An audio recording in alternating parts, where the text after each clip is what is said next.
Ouais, il a fallu récupérer parce qu'effectivement c'est un match qui a laissé des traces quand même. Donc lundi et mardi ont été axés sur la vidéo et la récupération.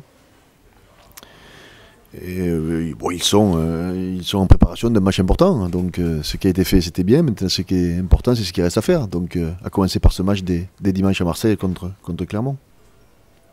Quand Clermont fait au repos certains joueurs et en met d'autres, bon, c'est aussi les internationaux. Donc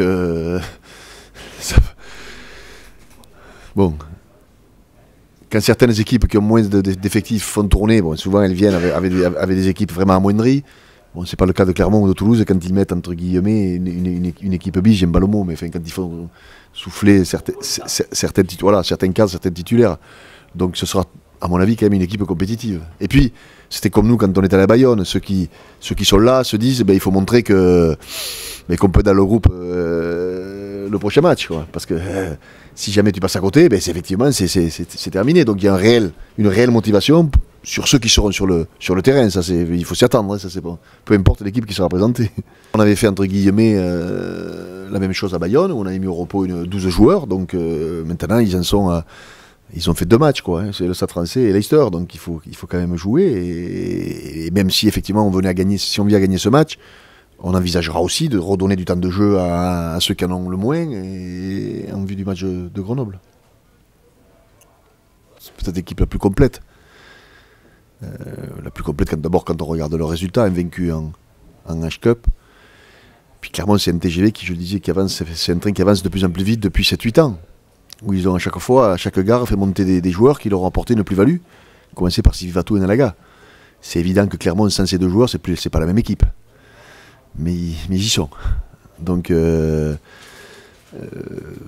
c'est certainement l'équipe la plus complète du championnat français et l'une des plus complètes au niveau européen. Après, les joueurs de Toulon ou de Clermont-Ferrand, c'est tous les mêmes. Il y en a qui veulent passer à côté sur certains matchs et c'est comme ça. Et quand tu passes pas à côté, tu es performant, heureusement. Si on savait d'avance que tout le monde jouerait bien, il n'y aurait pas de sport, quoi. Bon, moi je trouve que c'est une bonne chose de jouer au Vélodrome devant encore plus de public. Puis enfin, moi j'ai jamais assisté avec Toulon à des matchs au Vélodrome, mais je suppose que ça doit ressembler un petit peu à l'ambiance à Mayol avec plus de monde, je suppose. Quand on y allait avec l'équipe de France, et je suppose que quand Toulon y allait aussi, parce que j'ai vu des images, les Marseillais sont sevrés de rugby quand même, donc il y a une population qui vient voir ces matchs parce que ce sont des événements et parce qu'ils sont passionnés de rugby. Je pense que ça va chercher, ça draine des spectateurs encore plus loin. Donc c'est une bonne chose, d'abord pour le développement de notre club, je pense que c'est une bonne chose. Et puis voilà, puis ça attire d'autres personnes. Et jouer devant je crois qu'il y aura 36 000 personnes. Bon, mais c'est toujours très agréable pour les joueurs. Moi je suis un adepte de celui qui premier est champion, mais je suis un adepte depuis longtemps, depuis toujours, depuis que le rugby est professionnel. Donc, mais bon, c'est comme ça. C'est vrai que en faisant des phases finales, moi j'ai été élevé à ça en phase finale. Et on me dit ouais mais le rugby c'est les phases finales. Et ceux qui disent ça c'est ceux qui n'ont pas compris le rugby professionnel.